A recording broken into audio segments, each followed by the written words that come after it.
In this video, we're going to take a look at a purple ink by Sailor Chu Shu. Now, as always, there's timestamps down below so you can skip around, but if you've got the time, I'd appreciate you checking out the entire video.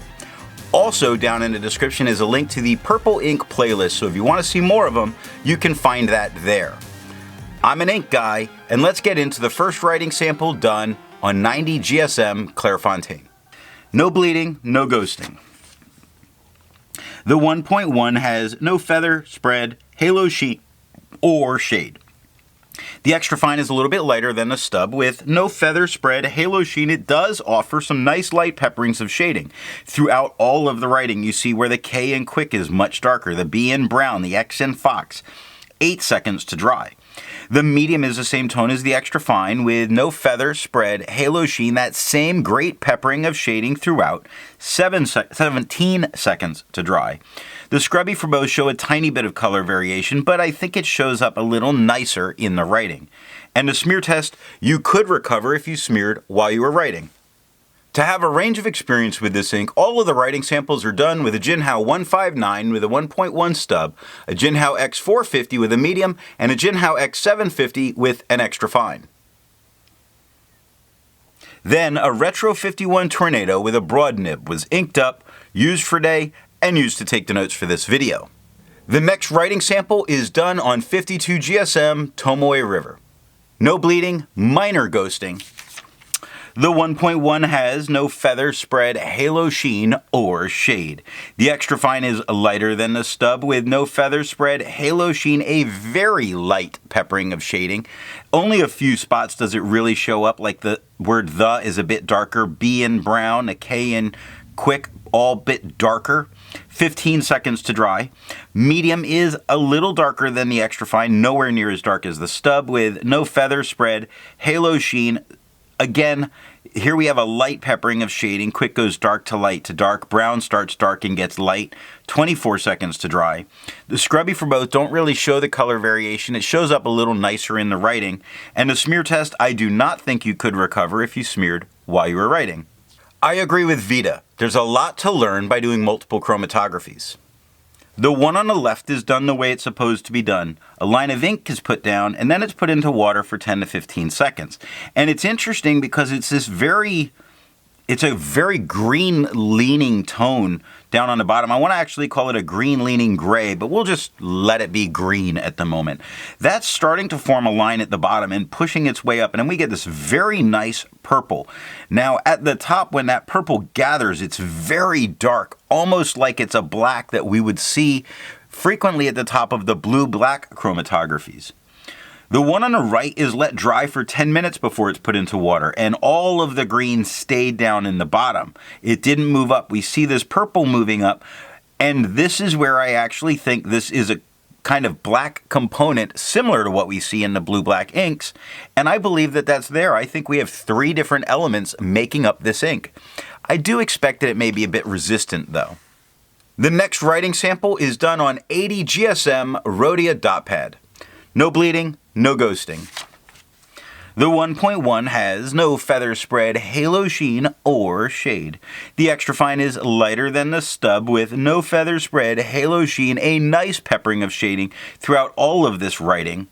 10 seconds to dry. Medium is darker than the extra fine, not as dark as the stub with no feather, spread, halo sheen, decent shading, where brown goes darker to lighter, fox goes lighter to darker, quick goes dark to light to dark. I think it's a little bit more there than in the extra fine, even though in general it's darker. 18 seconds to dry. The scrubby for both are not really showing color variation, although it does show up in the writing, and the smear test you could recover if you smeared while you were writing. Resistance tests are done to see how this ink can be expected to perform on a page, and more importantly, how hard it may be to clean from your pen. The smear is allowed to dry for 3 days before testing. Looking at the highlighter, it handles itself incredibly well, which we would really expect having seen the chromatographies. Water is doing very little to move any of this ink. It's really just not making it budge. And neither is pen flush. Pen flush is only knocking the top layer of it off, but a ton of that dark stuff is still left. And the 1/3 bleach solution, while it's really breaking it down, it's showing us colors that we didn't even see in the chromatography. But it only took water, as you would expect with a sailor ink, to get it out of my pen. Let's take a look at the next writing sample done on Life paper. No bleeding, no ghosting. The 1.1 has no feather spread, halo sheen, or shade. The extra fine is lighter than the stub with no feather spread, halo sheen, very nice peppering of shading throughout here, 10 seconds to dry. Medium is a little darker than the extra fine, not as dark as the stub, with no feather spread, halo sheen, nice peppering of shading again, over going light to dark, quick going light to dark. Brown is a nice mid-tone, look at that, and look at how dark the is compared to it. 13 seconds to dry. The scrubby for both show a tiny bit of color variation, but it's really better in the writing, and the smear test you could recover if you smeared while you were writing. For the inks tested, the average viscosity was 2.5, and the realm of normal was 2.1 to 2.9. Sailor's Chu Shu has a viscosity of 1.28, making this a very wet ink. If you're interested in how the viscosity stuff is all done, there's a link to that video down in the description. The next writing sample is done on G-Lalo paper. No bleeding, no ghosting. The 1.1 has no feather spread, halo sheen, or shade. The extra fine is lighter than a stub with no feather spread, halo sheen, nice peppering of shading, just a little bit in some spots. The K in quick, the word the L in lazy, X in fox, 7 seconds to dry. Medium is dark like the stub with no feather spread, halo sheen, no shade, 11 seconds to dry. Scrubby for both shows no color variation, although there's a little bit in the extra fine, and the smear test you could recover if you smeared while you were writing.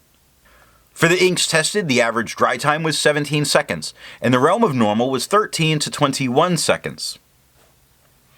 Sailor's Chu Shu has an average dry time of 15 seconds, making it normal. The last writing sample is done on Franklin Christoph paper. We have no bleeding, no ghosting.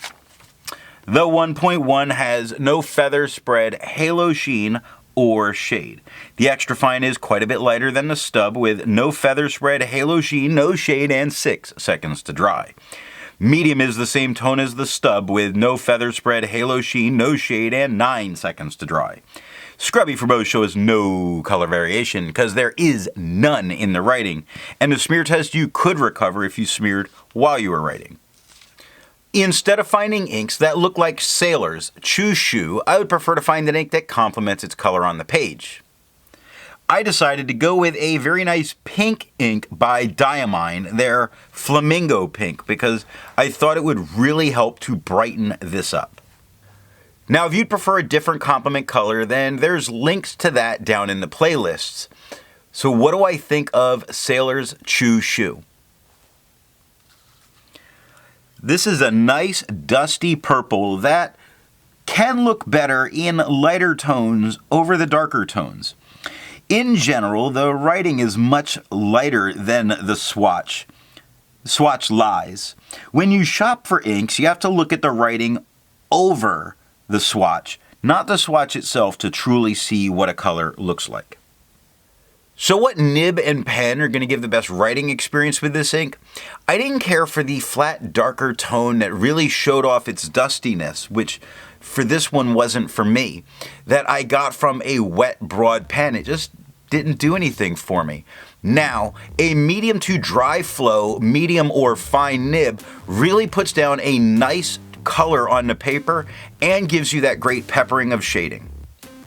I hope you got something out of this video, and in the next video, we're going to take a look at Mont Blanc's Irish Green.